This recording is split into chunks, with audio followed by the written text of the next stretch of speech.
Okay, I might have fucked up and stole my dad's girl on the night of prom night in 1986, and now I'm fading from this family photo. I keep it in my pocket, and I'm very frightened. Oh God. Oh God, it's starting.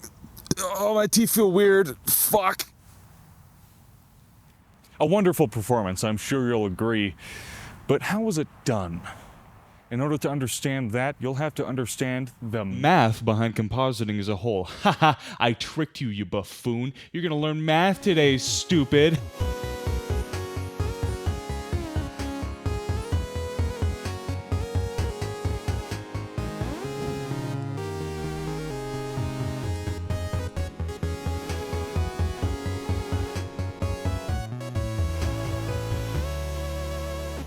We're talking about the alpha channel today.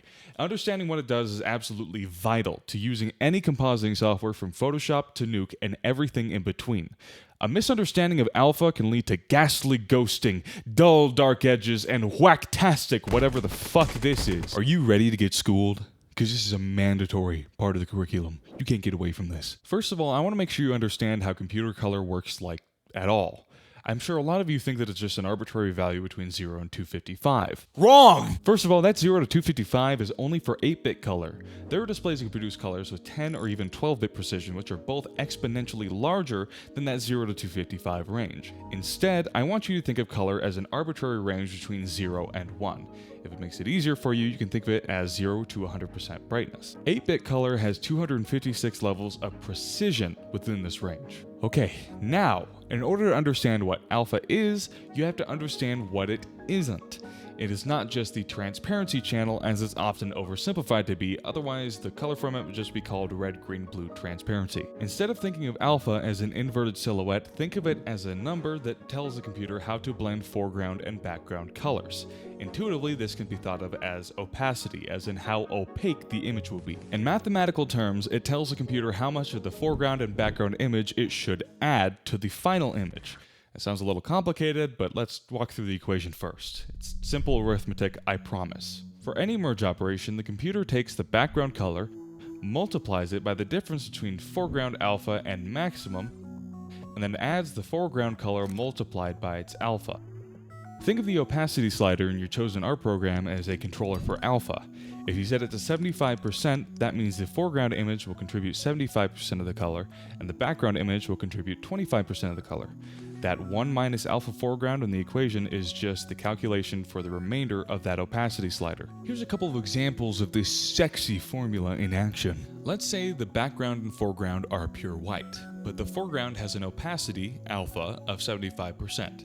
Running the math, here's what we get. Alpha foreground plus 1 minus alpha foreground equals 1. So if the foreground and background colors are the same, then the end product is that the color at the end will be the same. Example 2. The foreground is 50% gray, the opacity is 75%, and the background is 25% gray. If the foreground is brighter than the background, then the output will be brighter than the background as well. This logic applies the other way around. If the foreground is darker than the background, then the output will always be darker than the background. Since the alpha is 0.75, the output color is exactly 75% of the way between the background and the foreground. All of that is to say that this formula accomplishes two things. It keeps color values within range, and it tells the computer how to bias the foreground and background to achieve the desired result. Now you might say, great, but what does this tell me about alpha? All you talked about was opacity. Well, you smooth-brained, illiterate dunderfuck, the alpha channel is just opacity, but for each pixel. An alpha of 0.75 is the same thing as an opacity of 75%. With all of that math out of the way, why do we need to know this? Well, the formula I gave you earlier is wrong, at least for Blackmagic Fusion.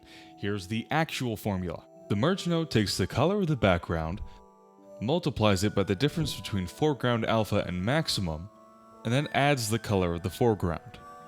Now if you notice in this version, there's something missing on the end there. The foreground color is expected to have already been multiplied by the alpha, aka pre-multiplied. There's a good reason for this. It allows some inputs to break the rules a little and brighten the scene beyond its maximum value. If you render something in a 3D program like Blender, the image can be mostly pre-multiplied except for, as an example, an area that's glowing. In these glowing areas, alpha can be set to 0, so the end result is that the glow just gets added to the background and therefore brightens the image. I actually use this trick with some of the graphics in this video, and frankly that's how a lot of glows just work. That's really cool, but if you want to make any color modifications, things get fucked up. Alpha ranges from 0 to 1, but a consequence of this is that semi-transparent areas will always end up darkening the colors of your pre-multiplied image, since multiplying anything by less than 1 will push it closer to 0. So any effects that you have that add or subtract color, or any effects that only act on specified color ranges, will disproportionately affect these semi-transparent areas. How do you fix this? Well, first you have to unpre-multiply the image, then perform your color changes, and then multiply by the alpha again. In Fusion, this is what the pre-divide post-multiply box does. So to restate what's happening here, you're dividing the image by its alpha, which in theory returns it to its original state, then performing your color changes, and then multiplying by alpha again. Unfortunately, those rule-breaking inputs from your favorite 3D software will not survive this operation, because any areas where alpha is equal to 0 will get multiplied down to 0. So if you only have the final rendered image to work on, you're shit out of luck. Not only will any areas outside of the object's silhouette be stripped of any glow, the glow will still extend inward, creating this weird half-glow, half-hard-edge look.